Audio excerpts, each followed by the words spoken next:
નમસ્કાર દર્શક મિત્રો, હું છું એન્કર અર્પિતા પટેલ. દેશભરના તાજા અને સચોટ સમાચાર આપણી ભાષામાં જોવા માટે A1 અભિપ્રાય ન્યૂઝમાં આપનું હાર્દિક સ્વાગત છે. હવે જોઈએ મુખ્ય સમાચાર. જાડેજા શ્રીભદ્રસિંહજી ગામ રામવાવ ગામની ગૌચર જમીન વિશે લગભગ આ 7 વર્ષથી લડાઈ ચાલુ છે અને હજી સુધી આ અધિકારીએ કાંઈ પણ કર્યું નથી. વારંવાર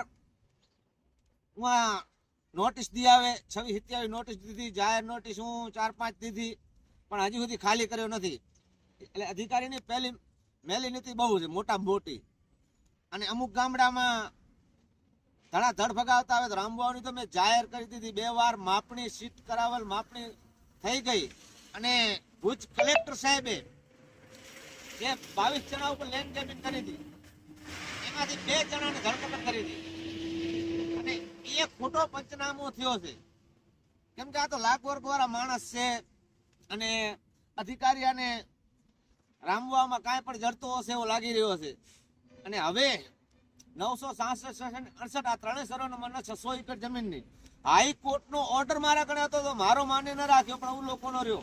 હવે મારી માંગ એવી છે કે જે 22 જણા ઉપર લેન્ડ ગેબિંગ થઈ એ જ્યાં સુધી જમીનનો પંચનામો તાત્કાલિક માપણી ન કરાવે એ લોકોની, મેં તો માપણી કરાવી લીધી છે, પણ ત્યાં સુધી જમીન વાવેતર કે કયા કરવીની જથાવત રાખી મારી માંગ છે. બીજી 966 એ તાત્કાલિક ધોરણે જે નોટિસ સ્થિતિ બાકીના રહ્યા એને તાત્કાલિક ધોરણે ખાલી કરાવે. જો ખાલી નહીં કરાવે ત્યાં સુધી મારો અનશન આંદોલન ચાલુ રહેશે.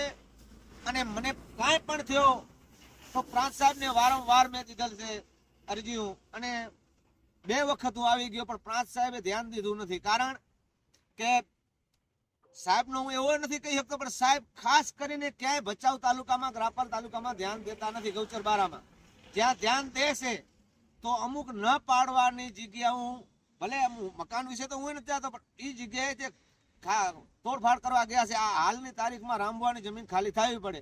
નહીં થાય તો આમાં મારો મોત પણ આજુ ખોઈ રહ્યો છે. તો જવાબદાર પ્રાંત સાહેબ, ટીડીઓ સાહેબ, ભુજ કલેક્ટર અને ડીડીઓ સાહેબ રહેશે.